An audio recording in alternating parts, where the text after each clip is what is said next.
SSC 2026 এবং 2027 যারা পরীক্ষা দিতে যাচ্ছ তাদের জন্য আজকের এই ভিডিও। আজকের এই ভিডিওতে জাস্ট একটা টেকনিকের মাধ্যমে তোমাদেরকে দেখায় দেব যে কিভাবে তুমি কলাম সেন্টেন্স 5-এ 5 মার্কস এনশিওর করে ফেলতে পারো। তার আগে একটা কথা বলে নেই, যারা 200 মার্কের ইংরেজি প্রথম এবং দ্বিতীয় পত্র প্রিপারেশন সহজভাবে নিতে চাও, হ্যাঁ, তাহলে তাদের জন্য একটা সুখবর আছে, তাদের জন্য আমাদের একটা বই বের হয়েছে। আর সেই বইটা হচ্ছে SSC English suggestion with techniques.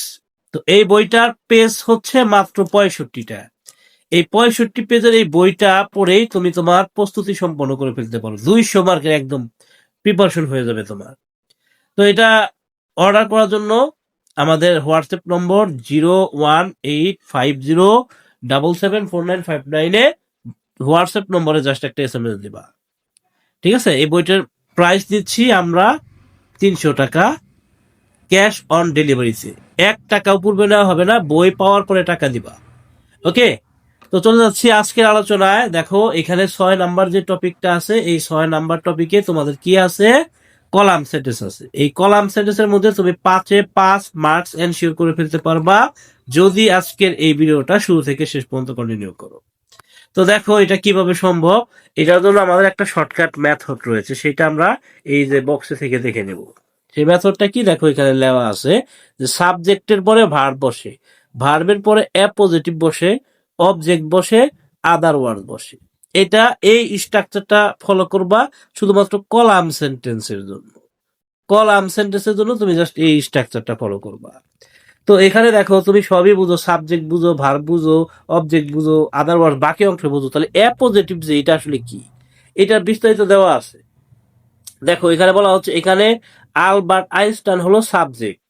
দেখো এই যে এখানে যদি বলি, তাহলে দেখো এখানে আলবার্ট আইনস্টাইন, এটা হচ্ছে এখানে কি সাবজেক্ট, ঠিক আছে? ওকে, এরপরে দেখো ইজ, ইজ হলো ভার্ব। ইজ কোথায় আছে? এই যে is, is one of the great, এটা হচ্ছে কি ভার্ব, ঠিক আছে? ভার্ব হলো। আচ্ছা, ভার্ব হওয়ার পরে কি? One of the greatest, one of the greatest, এটা কি? এইটা এই যে ইজ তো ভার্ব, এই যে ওয়ান অফ দা গ্রেটেস্ট যে আছে, এই ভার্বের পরে যে জিনিসটা আছে এইটাকে মূলত বলা হয় কি? অ্যাপোজিটিভ। তার মানে এখানে ভার্বও আছে প্লাস অ্যাপোজিটিভও আছে, ঠিক আছে? আচ্ছা, অ্যাপোজিটিভ। তারপরে কি? সায়েন্টিস্ট হলো অবজেক্ট, এখানে যে সায়েন্টিস্ট যে আছে এটা হচ্ছে কি এখানে অবজেক্ট। আর এই যে অফ মডার্ন এস কথাটা আছে, এটা হচ্ছে কি বাকি অংশ, ঠিক আছে? বাকি অংশ মানে আদার ওয়ার্ড বা বাকি অংশ। নোট, অ্যাপোজিটিভ অংশে সাধারণত a and the, of, my, our, your, his, her, its, their এগুলো যুক্ত থাকে, তাহলে বুঝবা ওই অংশটুকু কি অ্যাপোজিটিভ। তাহলে এই যে শর্টকাট যে বিষয়টা আছে, এই বিষয় দিয়েই কিন্তু তুমি অ্যান্সার করে ফেলতে পারো। দেখো এখন এটা আমরা মিলাই, যে টেবিলটা আমরা কলামটা আমরা মিলাই, ঠিক আছে? তো দেখো এই কলামটা আমরা এখন করব যে আলবার্ট আইনস্টাইন। তো এখানে কি আছে? আলবার্ট আইনস্টাইন, এটা একটা সাবজেক্ট, কারণ একটা ব্যক্তি, ব্যক্তি হলে সাবজেক্ট হয়। সাবজেক্ট হইলে তারপরে কি হয়? সাবজেক্টের পরে ভার্ব হয়। Is one of the greatest, এটা যায় এটার সাথে। তাহলে Albert Einstein is one of the greatest, এটা হচ্ছে নাম্বার, ঠিক আছে? গ্রেটেস্ট কি? গ্রেটেস্ট কি? বিজ্ঞানী, অন্যতম সেরা বিজ্ঞানী, মহান বিজ্ঞানী। তাহলে এখানে এইটা এই এ নাম্বার এটা যায়, তাহলে সায়েন্টিস্ট অফ মডার্ন এজ।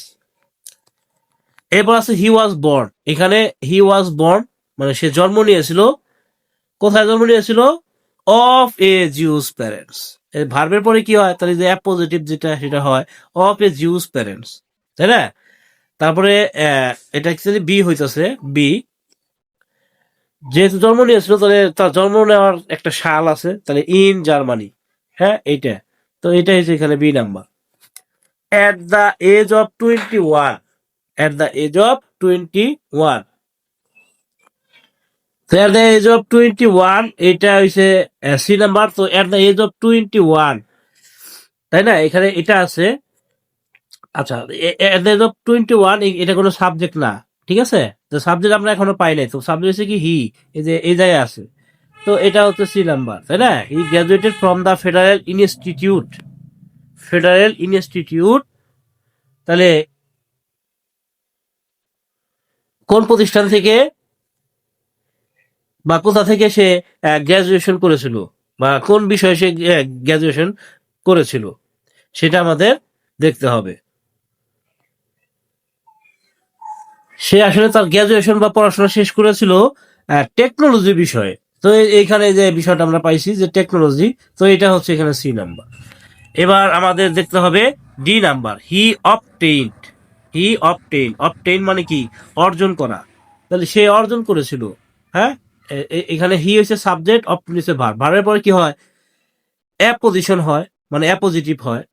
তো অ্যাপোজিটিভ অংশে কি থাকে? যে হিজ থাকে। তাহলে এটা এর সাথে নেওয়া যায়, এটা হচ্ছে ডি নাম্বারে আমরা নিচ্ছি। হ্যাঁ, তাহলে হি অবটেইন হিজ ডক্টরেট। ডক্টরেট কি? এটা একটা ডিগ্রি, তাই না? এটা সে নিয়েছিল, কখন নিয়েছিল? এটা নিয়েছিল 1905 সালে। তাহলে এটা আমরা দিতে পারি ডি নাম্বার, 1905 সালে। এটা আমরা দিতে পারি 1905 এডি। ঠিক আছে, এরপরে হি টুক দ্য পোস্ট অফ। এবার দেখো হি টুক দ্য পোস্ট অফ, এখানে ভার্বও এটার মধ্যে দেওয়া আছে, আবার অ্যাপোজিশন অর্থাৎ অফ যে থাকে এটাও দেওয়া আছে। তাহলে এটা এখন আমাদের বাকি রয়েছে একটা। তো এইটা আমরা মিলাবো। এটা হচ্ছে এই যে এটার বি এর প্রথম কলামে যেটা আছে সেটাই হবে, বি কলামের প্রথমে যেটা আছে সেটাই হবে। আর সি কলামের বাকি রয়েছে কোনটা? বাকি রয়েছে 3 নাম্বারটা। তাহলে যে এটাই হবে, অর্থাৎ এটাই হবে। তো এভাবে সহজেই তুমি কি এই কলাম সেন্টেন্স মিলিয়ে ফেলতে পারো। কোনো প্রকার কোনো রুলস তোমার জানা লাগবে না। জাস্ট এই যে এইখানে যে টেকনিকটা বলে দিছি, এই টেকনিকের মাধ্যমে, এইটা কিন্তু আমাদের বইয়ে আছে। ঠিক আছে, এই শর্টকাটটা শুধু আমাদের বইয়ে তুমি পাবা। কলাম সেন্টেন্সের জন্য অন্য কোনো বইয়ে তুমি এই রকম সহজ রুলস কিন্তু পাবা না। তো যারা আমাদের বইটা অর্ডার করতে চাও তারা আমাদের হোয়াটসঅ্যাপ নম্বর 01850774959 এই নম্বরে জাস্ট একটা SMS দাও।